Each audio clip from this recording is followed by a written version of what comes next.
Assalamualaikum warahmatullahi wabarakatuh. Waalaikumsalam warahmatullahi wabarakatuh. Innal hamdalillah nahmaduhu wa nasta'inuhu wa nastaghfiruh wa na'udzu billahi min shururi anfusina wa sayyiati a'malina. Man yahdihillahu fa huwal muhtadi wa man yudlil falan tajida lahu waliyyan mursyida. Asyhadu an la ilaha illallah wahdahu la syarika lah wa asyhadu anna Muhammadan 'abduhu wa rasuluh. Allahumma shalli wa sallim ala khatamil anbiya'i wal mursalin wa ala alihi wa ashabihi wa man tabi'ahum bi ihsan ila yaumiddin. Subhanaka la ilma lana illa ma 'allamtana innaka antal alimul hakim. Allahumma anfa'na bima 'allamtana wa 'allimna ma yanfa'una warzuqna ilman yanfa'una. Allahumma inna nas'aluka ilman nafi'an wa rizqan thayyiban wa 'amalan mutaqabbala. Amma ba'd. Bapak Ibu jamaah salat subuh yang dimuliakan Allah Subhanahu wa taala. Alhamdulillahirabbil alamin. Kita panjatkan puji syukur kehadirat Allah Subhanahu wa taala atas segala karunia yang Allah limpahkan dalam kehidupan ini, termasuk pagi hari ini berbagai nikmat telah Allah berikan kepada kita. Harapannya nikmat yang lain Allah berikan kepada kita sepanjang kehidupan kita, dan syukur inilah yang bisa menjadikan kita ini bahagia. Dengan mensyukuri nikmat Allah, sebenarnya itu cara kita untuk membahagiakan kita. Karena dengan menikmati atau dengan mensyukuri nikmat Allah itu, hati kita ini akan jauh lebih berbahagia dibandingkan kita ini tidak bersyukur. Masyaallah muslimin jamaah salat subuh yang dimuliakan Allah, kita awali kajian kita dengan basmalah. Bismillahirrahmanirrahim. Kita lanjutkan kajian kita Riyadhus Shalihin. Di hadis berikutnya masih berkaitan dengan bab sabar. Ya, bab sabar masih lumayan banyak, insyaallah masih membutuhkan sekitar 5 kali pertemuan atau bisa lebih. Hadis berikutnya, Bapak Ibu yang dimuliakan Allah Subhanahu wa taala, wa an Anas radhiyallahu anhu qala marra an-nabiy sallallahu alaihi wasallam bi imra'atin tabki 'inda qabri faqala ittaqillaha wasbiri faqalat ilayka 'anni fa innaka lam tusib musibi musibati wa lam ta'rifhu faqila laha innahu an-nabiy sallallahu alaihi wasallam fa'atat bab an-nabi sallallahu alaihi wasallam falam tajid indahu bawabin faqalat lam a'rifka faqala inna as-sabra inda sadqatil ula. Muttafaq alaih. Hadis ini dari sahabat Anas radhiyallahu anhu berkata, marran Nabi sallallahu alaihi wasallam, Nabi sallallahu alaihi wasallam melewati bi imra'atin, seorang wanita, seorang perempuan. Jadi Nabi sallallahu alaihi wasallam lewat, di situ ada seorang wanita tabki 'inda qabrin. Dia sedang menangis di sisi kuburan, ya, berarti sedang melakukan ziarah kubur. Faqala, kemudian Nabi menyampaikan, Nabi bersabda, ittaqillah, bertakwalah kamu kepada Allah, wasbiri, dan sabarlah kamu. Ini untuk apa? Untuk fi'il amar atau untuk kalimat perintah bagi wanita atau bagi perempuan dengan kalimat isbiri. Kalau laki kan isbir. Faqalat, kemudian si wanita itu menyampaikan, ilayka anni, pergilah kamu dariku, pergilah kamu dariku. Fa innaka lam tusab bi musibati. Kamu itu bilang begitu karena engkau tidak mendapatkan musibah seperti yang aku alami. Ini wanitanya bilang semacam itu. Walam ta'rifhu, dan dia wanita itu tidak tahu kalau yang menyampaikan itu Nabi. Jadi tidak melihatnya, berarti tidak noleh pada saat diberi nasihat itu. Faqila laha, kemudian ada orang yang menyampaikan kepada wanita itu, innahu Nabi sallallahu alaihi wasallam, wanita, fulana, tadi itu yang menyampaikan Nabi. Bukan siapa-siapa tadi yang menyampaikan itu Nabi. Kemudian fa'adat badan Nabi, kemudian wanita itu bergegas menemui Nabi sallallahu alaihi wasallam. Menemui Nabi menuju ke rumahnya. Sudah ada yang menyampaikan, kalau menyampaikan tadi Nabi. Falam tajid indahu bawabin, ya kemudian langsung masuk ke rumah Nabi sallallahu alaihi wasallam. Falam tajid indahu bawabin, di rumah Nabi kan memang tidak ada penjaga, tidak kalau saat ini kalau pemimpin itu biasanya ada satpam, ada apa itu. Nah, jadi ya kalau langsung masuk saja ke rumah Nabi Sallallahu Alaihi Wasallam. Faqalat, kemudian si wanita tadi menyampaikan, lam a'rifkah, saya tidak tahu kalau tadi engkau itu minta, artinya beliau minta maaf, si wanita itu minta maaf karena telah berkata dengan kalimat-kalimat semacam tadi itu yang menyampaikan mohon maaf Nabi, saya tidak tahu kalau itu engkau yang mengucapkan. Kemudian Nabi sallallahu alaihi wasallam bersabda, innamas sabru indas sadmatil ula, sesungguhnya sabar itu pada saat kejadian yang pertama atau pada saat pukulan pertama. Hadis ini diriwayatkan oleh Imam Bukhari Muslim. Bahwa yang dimuliakan Allah Subhanahu wa taala, beberapa pesan hadis ini yang pada intinya sebenarnya tentang sabar, tapi kita bisa mengambil beberapa penjelasan. Yang pertama, wanita pada saat itu Nabi melewati saat itu wanita sedang ada di kuburan. Berarti dari sini bisa kita ambil satu pengertian bahwa boleh seorang wanita itu untuk ziarah kubur, termasuk laki-laki yang boleh ziarah kubur, karena memang di dalam hadis lain juga Nabi Sallallahu Alaihi Wasallam menyampaikan, kuntu nahaitukum an ziyaratul qabri ala fazuha. Dulu saya pernah melarang kalian semuanya berziarah kubur, adapun sekarang silahkan ziarah kubur. Jadi boleh. Kemudian Bapak Ibu yang dimuliakan Subhanahu wa taala, itu ada catatan, nanti ada catatan tentang hal itu. Pelajaran hadis berikutnya Bapak Ibu yang dimuliakan Allah Subhanahu wa taala, kalau kita lihat tadi ketika wanita sedang menangis kemudian dinasihati dan dia mengucapkan kalimat semacam itu karena dia mengira itu bukan Nabi. Kalau seandainya dia tahu kalau itu Nabi yang menyampaikan, dia niscaya tidak akan mengucapkan kalimat semacam itu. Karena itulah memang dalam kehidupan ini masih sering sekali melihat siapa yang mengatakan daripada apa yang dia katakan. Ya. Jadi kita ini dalam kehidupan ini masih sering lebih fokus kepada siapa sih yang ngomong itu daripada yang diomongkan itu apa. Padahal ini jelas pernah juga dikatakan oleh sahabat Ali radhiyallahu anhu, undur ma qila wa la tandur man qala. Lihat apa yang dikatakan, jangan lihat siapa yang mengatakan. Siapapun yang mengatakan kalau itu sesuatu yang bagus maka kita ambil. Sebaliknya, kalau sesuatu itu kurang baik, siapapun yang mengatakan tidak perlu kita ambil. Namun dalam kehidupan kita ini sering sekali lebih fokus kepada siapa yang ngomong itu. Yang ngomong ini tokoh. Kemudian apakah setiap omongan tokoh selalu benar? Bisa saja benar, tapi juga bisa saja tidak benar.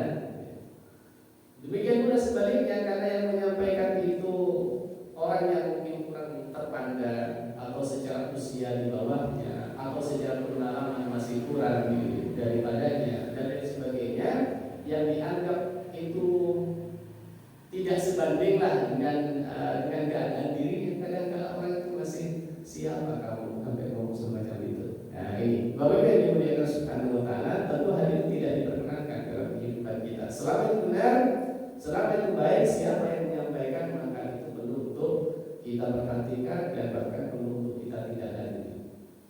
Tidak dikatakan sabar jika masih membeda-bedakan orang yang memberikan nasihat. Jadi kesabaran itu Bapak Ibu yang dimuliakan Subhanahu wa taala, ketika kita bisa menerima nasihat dari siapa saja tanpa harus membeda-bedakan. Ya. Dalam kenyataan sehari-hari sering sekali terjadi, kalau yang mengatakan ini kemudian diikuti, kalau yang mengatakan bukan itu kemudian tidak mau mengikutinya. Itu sering terjadi. Ini bukan kelompoknya yang mengatakan ya tidak terlalu direspon. Tapi kalau kelompoknya yang mengatakan itu mesti benarnya. Kadang semacam itu. Kesabaran terdapat pada sikap pertama yang ditunjukkan, karena pada keadaan pertama itulah yang memukul perasaan. Bahwa Ibu yang dimuliakan Allah Subhanahu wa taala, Memang tuntutan sabar itu banyak pada kejadian di awal. Kalau kejadian di akhir itu karena sudah mungkin sudah banyak masukan, sudah hati itu sudah tidak terlalu terpukul ya. Umumnya kalau sudah melewati atau melampaui waktu kejadian itu biasanya semuanya bisa sabar. Tapi di awal kejadian itu yang kadang-kadang orang itu tidak bisa sabar, Misalnya ada musibah terjadi, biasanya bisa kita lihat apakah orang itu sabar atau tidak pada awal musibah itu terjadi. Kalau sudah melampaui sekian lama, ya mesti sudah insya Allah sudah sabar, bisa sabar semuanya. Terlebih lagi seorang wanita atau ibu lebih mudah terpukul. Kemudian ketika terpukul hatinya itu untuk kembali pulih itu lebih lama daripada seorang laki-laki. Makanya di dalam iddah pun itu berbeda. Misalnya ada seorang wanita suaminya meninggal kan iddahnya beda, masa tunggunya itu beda. Kalau laki-laki kan tidak ada masa tunggunya, Misalnya istri sekarang kemudian bulan depan kadang-kadang yang menikah itu ya, atau ya tidak terlalu lama biasanya. Tapi kalau wanita sendiri kan masih menunggu waktu. Kenapa? Salah satunya itu perasaannya itu memang berbeda. Merasa kehilangannya itu agak lama, agak awal. Bahwa ini yang dimuliakan Allah Subhanahu wa Ta'ala, ini salah satu yang menjadi alasan wanita tidak diperkenankan mengikuti jenazah ke kuburan. Salah satunya, Nabi kan melarang pada saat ada orang meninggal dunia, yang boleh mengantar hanya laki-laki. Laki-laki pada saat mau dimakamkan, laki-laki saja. Ya, salah satunya ini karena perasaan wanita itu lebih daripada laki-laki. Dikhawatirkan kalau pada saat itu kemudian melakukan hal-hal yang tidak seharusnya.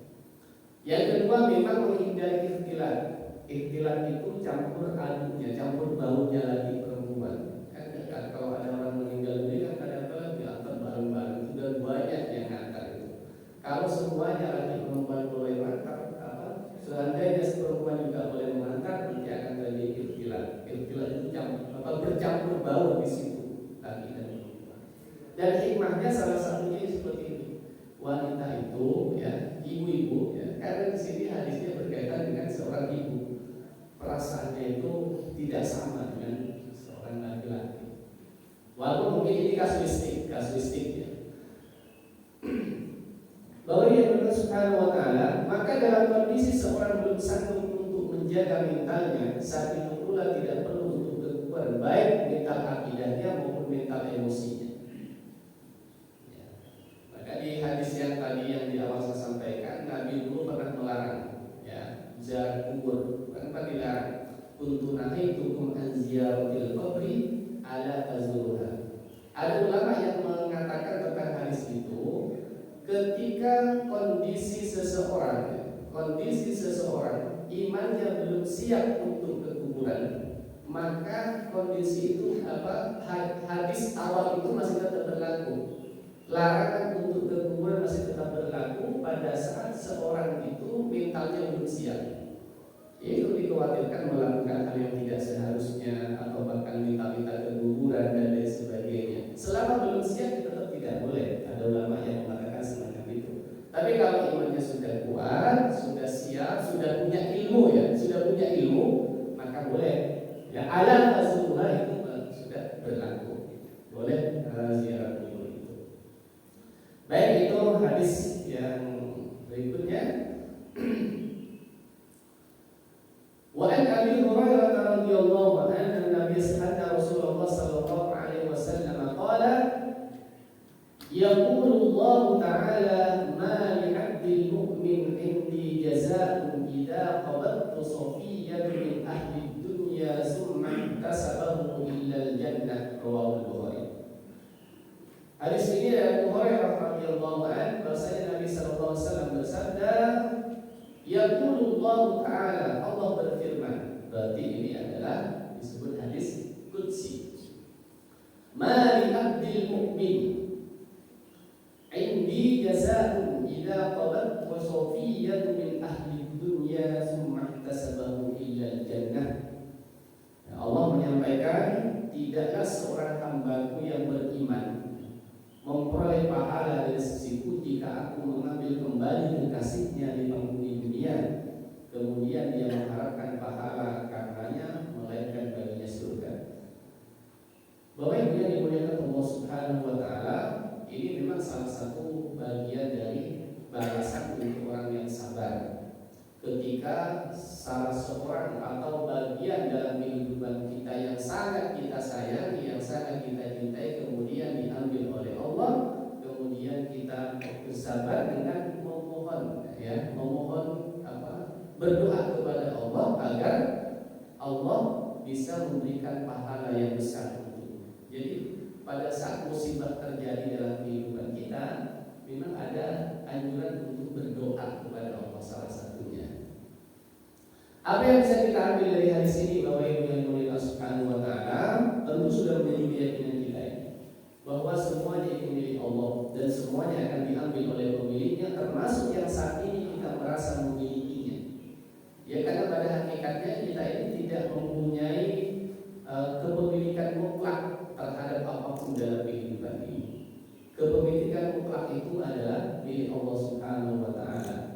Apapun yang kita miliki, ya termasuk orang-orang yang ada di sisi kita, siapapun itu, semuanya itu adalah milik Allah Subhanahu wa taala. Yang pada suatu saat nanti, apakah kita duluan ataukah orang-orang yang ada di sisi kita duluan yang akan diambil? Itu tentu sudah menjadi keyakinan kita, sudah menjadi keyakinan. Tapi ketika terjadi, itu kadang-kadang keyakinan itu terganggu. Merasa bahwa hal itu milikku, hal itu milik kita setelah kejadian terjadi. Tapi kalau pada saat normal begini kan kita sadar, oh iya itu memang milik Allah. Kita milik Allah, semua yang ada di sekitar kita ini milik Allah. Tapi ketika satu saat ada kejadian, kadang-kadang pada saat itulah kesadaran itu terganggu. Nah, disitulah letak apakah kita ini bisa sabar atau tidak pada saat kejadian terjadi. Bapak Ibu yang dimuliakan Subhanahu wa taala, suatu saat akan hilang satu persatu dari sisi kita, akan hilang satu persatu, dan itu untuk diambil kembali oleh pemilik yang hakiki. Akan hilang, ya kita duluan ataukah orang yang ada di sekitar kita duluan? Kita duluan ataukah orang yang kita cintai duluan? Ya tinggal sesuai dengan jatah waktu yang telah Allah Subhanahu wa taala tentukan. Tentu sudah menjadi keyakinan kita semuanya. Jika sabar ketika Allah mengambil miliknya dari tangan seseorang dan itulah kesayangannya, balasannya adalah surga. Bapak Ibu yang dimuliakan Subhanahu wa taala, untuk ini pelajaran yang sangat penting dalam hidup ini. Satu keyakinan bahwa Allah Subhanahu wa taala pemilik segalanya, pemilik kita, pemilik orang-orang yang ada di sekitar kita, yang suatu saat akan Allah ambil satu persatu atau diambil secara bersamaan. Yang jelas kita ini pasti akan pernah mengalami. Kita ini pasti akan pernah mengalami. Tinggal menunggu waktu kapan mengalami hal itu. Ya. Jadi kita perlu siap-siap dari ilmunya ini, perlu siap. Baik, kita lanjutkan, ini berkaitan dengan masa sabar ya, masih masalah sabar. Hadis berikutnya, Bapak Ibu yang dimuliakan Subhanahu wa taala, wa an Aisyah radhiyallahu anha, dari Aisyah radhiyallahu anha, annaha sa'alat Rasulullah sallallahu alaihi wasallam, ia bertanya kepada Nabi sallallahu alaihi wasallam an ta'un, tentang penyakit ta'un. Penyakit ta'un. Ada yang menyandingkan penyakit ta'un itu dengan COVID, dengan corona. Tapi tentunya Allah alam, apakah ada kemiripan ataukah enggak ya. Pak Akhbarah kemudian Nabi sallallahu alaihi wasallam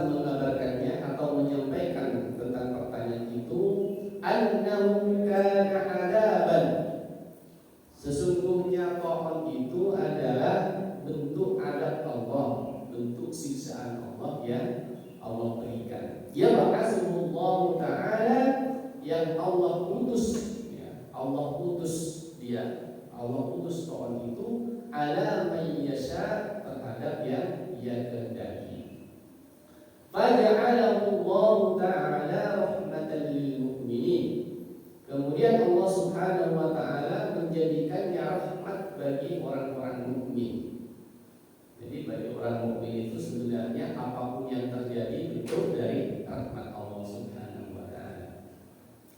Falaisa min 'abdin yaq'a fi ta'un, maka tidaklah bagi seorang hamba yang padanya mengenai penyakit ta'un itu, bayang kusufi baladihi, kemudian ia menetap di daerahnya. Baladu itu arti dasarnya itu di negaranya, menetap di negaranya atau daerahnya atau wilayahnya, sabiran, dengan sabar, muhtasiban, dan ia tetap berharap mendapatkan pahala dari Allah Subhanahu wa taala. Ya'lamu annahu la yusibuhu illa ma katabahu Allah lah, dan ia mengetahui bahwasanya tidak ada yang bisa menimpa sesuatu dalam kehidupan ini kecuali Allah Subhanahu wa taala telah menetapkannya. Illa kana lahu misla ajri syahid, melainkan baginya mendapatkan pahala seperti orang yang syahid, orang yang mati syahid. Bapak Ibu yang dimuliakan Subhanahu wa taala, ada beberapa pelajaran dari hadis ini. Yang pertama, wabah pohon, ya, wabah pohon itu adalah bagian dari adab Allah Subhanahu wa taala bagi orang yang dikehendaki. Pohon termasuk wabah yang lainnya, Bapak Ibu yang dimuliakan Subhanahu wa taala. Kalau kita cermati, memang ada satu sebab yang disebutkan oleh Allah Subhanahu wa taala di dalam surat Al-Anfal ayat 25. Satu sebab Allah menurunkan sesuatu dalam kehidupan ini karena adanya kezaliman. Kan di ayat itu kan jelas, wattaqu fitnatan la tusibanna alladziina zalamu minkum khassah. Ya. Wa'lamu anna Allaha syadidul iqab. Wattaqu, hendaklah kalian takut kepada Allah. Wattaqu, hendaklah kalian takut, waspada, hati-hati. Fitnatan, terhadap satu fitnah, la tusibanna alladziina zalamu minkum khassah, yang fitnah itu tidak saja menimpa orang yang melakukan kezaliman saja. Nah, jelas di situ ayatnya. Khususnya ini kan fitnah ada beberapa hal ya. Fitnah itu bisa menimpa yang sifatnya pribadi, ya, fitnah. Ada fitnah yang bisa menimpa dalam kehidupan keluarga, fitnah menimpa dalam kehidupan komunitas. Ada juga fitnah yang menimpa secara global. Nah, fitnah yang menimpa secara global ini seperti ayat ini, di mana banyak orang yang mendapatkan fitnah itu yang disebabkan karena ada kezaliman yang dilakukan oleh seseorang atau oleh beberapa orang. Karena kalimatnya wattaqu fitnatan la tusibanna alladziina zalamu minkum khassah. Karena sebab zalim. Jadi kalau banyak kezaliman terjadi dalam kehidupan ini, itu akan berpotensi mengundang dan mengandung fitnah. Salah satu bentuk fitnah itu termasuk wabah ini. Dan itu kalau sudah fitnah itu bisa menimpa siapa saja, bukan hanya yang melakukan kezaliman. Ya, misalnya kasus kemarin, misalnya kasus COVID misalnya.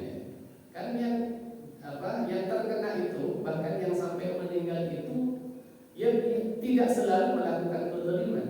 Bahkan banyak yang orang-orang baik, tapi kena. Ya.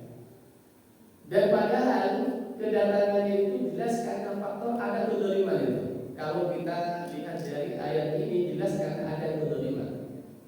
Entah kezaliman itu dilakukan antar manusia, kan banyak bentuk kezaliman ya. Ada kezaliman, kita istilahkan kezaliman horizontal ya. Kezaliman yang dilakukan oleh manusia kepada manusia yang lain. Atau kezaliman vertikal, kezaliman yang dilakukan oleh manusia kepada Allah Subhanahu wa taala. Dan kezaliman besar itu disebutkan oleh Allah, innasyirka ladzulmun adzim. Kesyirikan itu kedzaliman terbesar. Kedzaliman terbesar. Ya, kalau misalnya sudah banyak kesyirikan terjadi, itu rawan sekali untuk adanya fitnah terjadi dalam kehidupan ini. Makanya salah satu tugas kita adalah menyampaikan agar bisa meminimalisir kedzaliman terjadi dalam kehidupan ini, termasuk kesyirikan-kesyirikan itu. Bapak Ibu yang dimuliakan Allah Subhanahu wa taala, jadi termasuk wabah Corona ini kan sebenarnya Allah menurunkan untuk ada dalam kepada penduduk bumi. Walaupun demikian yang terkena Corona itu belum tentu juga yang melakukannya, belum tentu. Karena itu setiap ada kedzaliman kemudian Allah menurunkan fitnah, dan fitnah itu bisa menimpa siapa saja yang ada di sekitarnya. Termasuk yang sudah kita alami, mudah-mudahan tidak terulang lagi, yaitu COVID itu ya. Bagian dari kesabaran dengan melakukan isolasi bagi wilayah yang terjadi wabah. Ini sebenarnya isolasi mandiri itu ada di dalam Islam, ada di dalam hadis semacam ini. Jadi kalau kemarin itu ada pemberlakuan isolasi mandiri, isolasi wilayah, daerah dan lain sebagainya, di dalam Islam tidak ada hadisnya yang itu. Yang sudah berbentuk wabah yang kemungkinan ketika kita melakukan perjalanan akan menyebar luaskan wabah itu, maka dianjurkan dalam Islam itu untuk adanya isolasi, ya isolasi. Ya. Bagian dari kesabaran juga bagi orang yang terpapar wabah dengan tidak berinteraksi dengan lain atau isolasi mandiri. Itu bagi kesabaran itu, sabar. Jadi kesabarannya itu termasuk hal lain bahwa yang dimulakan Subhanahu wa taala, penyakit lain, sakit lain yang dimungkinkan akan menular kepada yang lainnya. Bagian dari kesabaran kita adalah kita berdiam diri di rumah. Termasuk satu penyakit yang lain, misalnya batu itu kan menular, hilang kan menular itu. Maka kita upayakan tidak sampai menyebarluaskan hal yang bisa menular kepada orang lain. Itu bentuk kesabaran kita. Jangan sampai karena kita ingin sholat, karena kita ingin ingin bertemu, ingin silaturahim dan lain sebagainya, kondisi kita sakit, kondisi kita membawa sakit yang bisa menular, kemudian kita kemana-mana. Itu namanya menyebarluaskan penyakit, menyebarluaskan penyakit. Itu nggak sabar, namanya nggak sabar. Justru yang dikatakan sabar itu kita bertahan untuk tidak menyebarluaskan sakit yang kita miliki.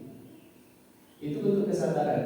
Ini bentuk sakit apapun nih yang sekiranya nanti bisa menular kepada yang lainnya. Kan jelas kita sudah tahu apa saja yang bisa menular. Paling tidak bahwa ini Allah Subhanahu wa taala kita melakukan pengamanan agar penyakit itu tidak sampai menyebar kepada yang lainnya.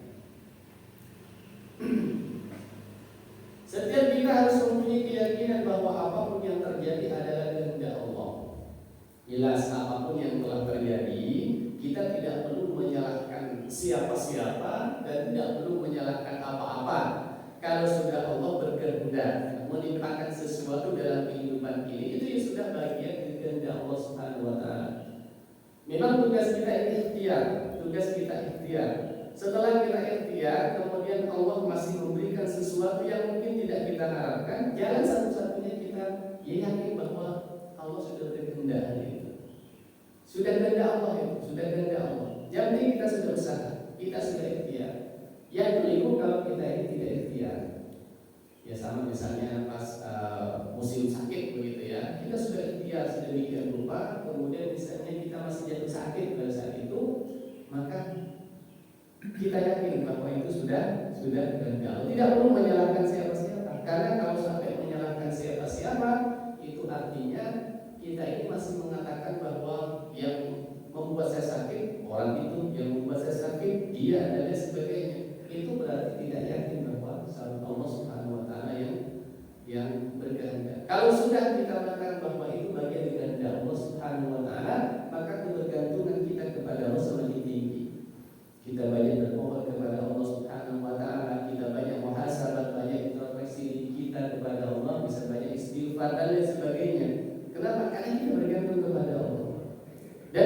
berprasangka baik itu tentu yang paling baik, yang paling penting ya. Berprasangka baik kepada Allah Subhanahu Wa Taala apapun yang diberikan kepada kita.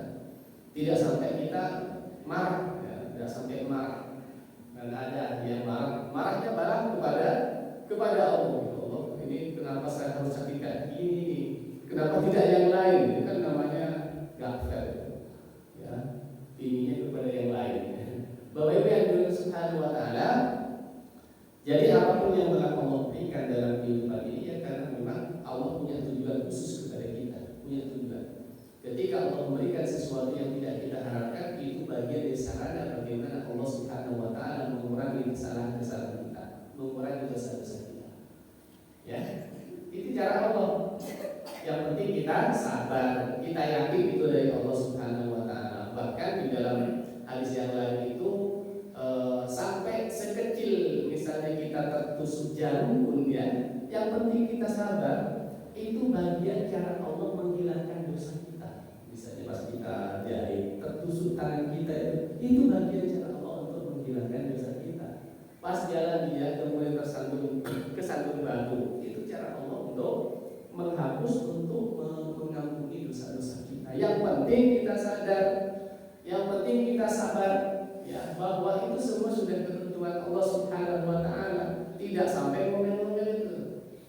Ya, kadang-kadang kan ada di depan rumah orang kesandung batu, wah ini lalu dia ke pemilik rumah disalah-salahkan, tukaran lagi dah, hati-hati itu. Bukan mengurangi pahala, tapi nambahin dosa. Sudah lagi kepada yang lainnya. Jadi apapun yang terjadi sudah Allah gariskan, tidak perlu menyalahkan siapa-siapa, tidak perlu menyalahkan siapa-siapa. Ya, kalau misalnya kejadiannya di depan rumah orang, toh kita yang kena, yang lain tidak kena itu. Yang lainnya sama-sama lewat di situ tidak kena, kakinya kenapa sih kita yang kena? Kenapa kita yang kena? Itu mesti kita bertanya-tanya. Oh, berarti kira-kira Allah perlu menghapus sebagian dosa ini. Dan kejadian apapun dalam kehidupan ini tidak ada peluang bagi kita untuk menyalahkan siapa saja. Semua sudah Allah takdirkan, sudah Allah tentukan ya. Jangan sampai sebesar itu, sampai daun jatuh itu atas kehendak Allah Subhanahu Wa Taala. Tidak ada dalam kehidupan ini yang lepas dari pantauan Allah Subhanahu Wa Taala, yang lepas dari perhatian Allah, yang lepas dari tujuan Allah Subhanahu Wa Taala, apalagi untuk manusia. Bahwa yang Subhanahu Wa Taala, kemudian setiap kita perlu punya harapan besar kepada Allah untuk diberi pahala dari apa yang melanda. Ya termasuk tadi itu siapa yang tidak terpukul Bapak Ibu ketika ada salah seorang di antara kita diambil Allah, yang terpukul, betul-betul terpukul itu. Ya tentunya hal itu manusiawi. Kita kan sudah bahas beberapa pertemuan yang lalu. Nabi pun itu ya, Nabi Muhammad pada saat cucunya itu sedang sakaratul maut di pangkuannya kan meneteskan air mata. Itu menangis, itu kan tersentuh juga hatinya. Ya, tersentuh hatinya. Apalagi sekelas kita. Pasti itu akan ada rasa yang agak dalam. Namun paling tidak kita ini punya kesadaran bahwa itu semuanya ini sudah ketentuan Allah Subhanahu Wa Taala, sehingga ketika kejadian itu terjadi kita tetap punya harapan besar kepada Allah Subhanahu Wa Taala bahwa kehidupan ini bukan satu-satunya, nanti ada kehidupan yang lebih abadi yang kita bisa mengharapkan keindahan yang lebih daripada keindahan yang ada dalam kehidupan ini. Kehidupan ini kan sebentar, kehidupan ini kan sebentar. Dan kita ini dalam hidup ini sudah terlalu banyak yang kita anggap terlalu indah. Padahal keindahan yang hakiki kan di akhirat nanti, yang waktunya tidak dibatasi. Saat ini kita hidup berapa tahun, menikmati keindahan itu berapa tahun dalam kehidupan ini, sangat terbatas. Sedangkan keindahan yang tidak terbatas itu nanti keindahan di akhirat. Dan itu waktunya tidak terbatas, waktunya terbatas. Jadi kita tetap berharap kepada Allah, apapun yang cukup memberatkan dalam hati kita, Allah akan memberikan yang jauh lebih baik dari apa yang diberikan di dunia ini. Bahwa yang Allah Taala pahalanya bagi orang yang sabar adalah jannah atau seperti orang yang syahid. Ya. Kalau tadi itu kan orang yang misalnya kena wabah kemudian dia sabar, kemudian tidak kemana-mana, sabarnya itu, ya, sabarnya orang yang semacam itu seperti sabarnya orang yang syahid. Orang yang syahid itu orang yang meninggal di medan pertempuran. Tentu itu pahalanya sangat besar, dan itu Allah berikan apresiasi kepada orang yang sabar ketika dia mendapatkan wabah kemudian tidak kemana-mana, berisolasi, isolasi mandiri. Bapak Ibu yang dimuliakan Subhanahu wa Ta'ala, itu yang hadis yang ketiga di pagi hari ini. Ayo kita lanjutkan, masih ada waktu. Wa Anas radhiyallahu anhu qala sami'tu Rasulullah sallallahu alaihi wasallam yaqul anna Allah azza wa jalla qala. Ini juga hadis qudsi. Idza badalaitu 'abdi bihabibatayhi fasabara 'awwadtuhu minhuma al-jannah yuridu 'ainaihi. Dari Anas radhiyallahu anhu, Anas radhiyallahu anhu, bahwasanya Nabi sallallahu alaihi wasallam dia berkata, dia mendengar Nabi sallallahu alaihi wasallam bersabda bahwasanya Allah Subhanahu wa taala berfirman, sesungguhnya Allah Ta'ala berfirman, idza batalaitu 'abdi, apabila aku menguji salah seorang hambaku, ya, bihabibatayhi fasabara awwadtuhu min al-jannah. Jadi disebutkan bihabibatayhi, dua hal yang sangat dicintainya. Karena di sini ada keterangannya ainaihi, dua mata. Fasabara awwadtuhu min al-jannah. Kemudian dia bersabar dengan ujian itu, maka Allah akan membalasnya dengan surga. Kalau kita kan semuanya normal, semuanya bisa melihat, ya. Dan betapa banyak orang yang diberi karunia Allah Subhanahu wa taala tidak bisa melihat. Dan kalau itu bisa sabar dengan itu, pahala yang luar biasa Allah berikan, yaitu surga Allah Subhanahu wa taala. Ya, maka ada anggota yang dijaga sepanjang waktu, ya. Memang salah satu yang sangat kita hormati, dalam kehidupan ini, salah satu mata ini. Makanya kalau ada misalnya kejadian dalam kehidupan kita, yang pertama kali kan yang disitu ada di sekitar kepala itu yang kita lindungi. Salah satunya adalah mata, dan mata jadi sangat kita lindungi pada saat ada kejadian tertentu. Kan biasanya kalau sesuatu yang kaget kan kemudian tangan kita ini melindunginya. Allah menyebutnya bahwa mata adalah anggota kesayangan manusia. Salah satu cara Allah untuk memberikan surga kepada hambanya dengan menguji anggota kesayangannya selama hamba itu bisa bersabar. Kalau kita kan tidak ada yang memiliki itu, tidak ada. Ini tentu kabar baik bagi orang yang uji penglihatannya. Mungkin terakhir ada kaitannya dengan yang tadi itu. Wa laqad bin Abi Rabbah qala li Ibnu Abbas radhiyallahu anhu, ala arika imra'atan min ahli jannah.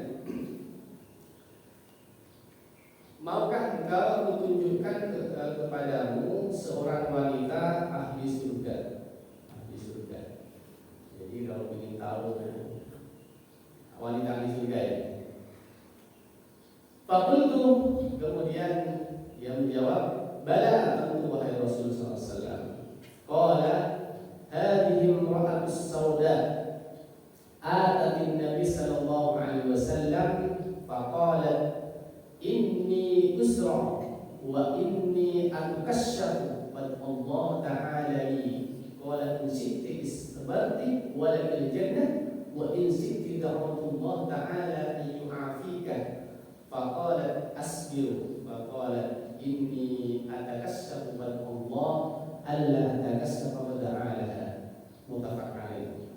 Ini satu kisah seorang wanita, disebut ini hadhil mar'atus sauda, berkulit hitam, datang kepada Nabi sallallahu alaihi wasallam mengadukan aduannya ya, ya nanti sama-sama baca aduannya ya.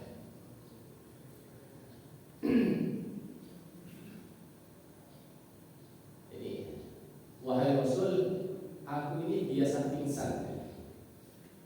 pingsan dan auratku nampak ya. Ketika pingsan itu auratnya terbuka. Maka berdoalah kepada Allah Ta'ala untuk artinya dia meminta kepada Rasul SAW untuk didoakan agar penyakitnya itu tidak biar sembuh penyakitnya. Ini juga sebagai ajaran bagi kita bahwa boleh kita minta didoakan oleh orang lain. Ada juga yang mengatakan ini khusus untuk Nabi, ada yang mengatakan begitu. Tapi secara umum boleh kita minta didoakan kepada siapa saja yang dipandang orang itu lebih dekat dengan kepada Allah. Baginda menjawab atau Rasul menjawab, jika kamu mau bersabarlah dan kamu akan mendapatkan surga, dan jika kamu mau aku akan mendoakan kepada Allah agar Allah menyembuhkan. Wanita itu menjawab, baiklah aku akan bersabar. Wanita itu berkata, auratku terbuka ketika pingsan ya, maka berdoalah agar auratku tidak terbuka lagi. Maka Rasul berdoa. Jadi yang tadi wanita itu minta didoakan untuk tidak sakit lagi, ya, tidak punya penyakit lagi, oleh Nabi dengan diberi nasihat semacam itu, kemudian ia artinya rela dengan keputusan Allah terhadapnya, rela dengan keputusan Allah. Disitulah yang menjadikan dia mendapatkan balasan dari Allah, rela dengan keputusan Allah Subhanahu wa Ta'ala. Walaupun kemudian wanita itu masih minta, ya Rasulullah, gak apa-apa wis, gak usah didoakan, gak usah didoakan, tetap gak apa-apa, tetap sakit semacam itu. Yang penting pada saat sakit aurat itu tidak terbuka. Itu saja yang kami minta. Bahwa ini yang dimuliakan Allah Subhanahu wa Ta'ala. Ini sudah Nabi menyampaikan. Nabi menyampaikan semuanya itu. Kalau kamu, saya mau bisa mendoakan, ya. Tapi untuk kalau kamu sabar, dapat surga. Kalau kamu sabar, Bapak Ibu, kalau diberi pilihan semacam itu, biasanya kalau kita kan memilih yang paling ideal itu ya. Yang minta kedua-duanya, wahai Rasul, dia disembuhkan, dia nanti dapat surga. Kita kan enaknya gitu lah. Biasanya minta yang kedua-duanya bagus ya. Kalau wanita ini menyampaikan, baiklah wahai Rasul, kalau begitu doakan saja agar pada saat pingsan itu saya tidak membuka aurat lagi. Itu saja yang diminta. Ini kemudian oleh Rasul di awal itu disampaikan ini adalah wanita penghuni surga, yaitu wanita yang bisa menerima keputusan Allah Subhanahu wa Ta'ala. Itu luar biasa. Jadi kalau kita misalnya ada kekurangan dalam kehidupan kita, itu tetap kita minta kepada Allah, boleh. Kekurangan-kekurangan itu minta kepada Allah untuk Allah berikan kesempurnaan. Dalam bentuk apapun kesempurnaan itu boleh kita minta sama Allah Subhanahu wa Ta'ala. Tetapi tetap perlu kita bersabar ketika Allah tidak kunjung memberikan kesempurnaan itu kepada kita. Saya kira itu, insya Allah masih beberapa yang berkaitan dengan sabar. Mudah-mudahan dengan banyak kisah semacam ini akan semakin memperkuat kesabaran kita dalam menghadapi kenyataan hidup. Karena kenyataan hidup tidak selalu seperti yang kita harapkan. Ketika tidak sesuai dengan yang kita harapkan, itu kadang-kadang kesabaran kita ini terganggu. Untuk itu tetap kita minta kepada Allah Subhanahu wa Ta'ala. Yang pertama kita minta untuk bisa sabar dalam semua keadaan yang Allah berikan. Namun demikian kita tidak perlu harus meminta sabar yang sempurna. Karena untuk sabar yang sempurna itu kalau pas kita sebenarnya tidak mampu. Sepertinya ya, sabar yang sempurna, kesabaran seperti Nabi kita ini tidak mampu. Karena kelas iman kita ini ya semacam ini. Paling tidak apapun yang Allah berikan kepada kita, insya Allah sudah Allah ukur sesuai dengan kemampuan kita, sudah diukur dan disesuaikan dengan iman kita. Ujian yang Allah berikan kepada kita ya sesuai dengan keimanan kita, dan insya Allah tidak sampai melampaui kesanggupan yang kita miliki. Yang penting kita tetap bersabar, tetap berharap kepada Allah Subhanahu wa Ta'ala. Kita akhiri untuk majlis kami mau diperhentikan. Billahi bisa dilihat pas kami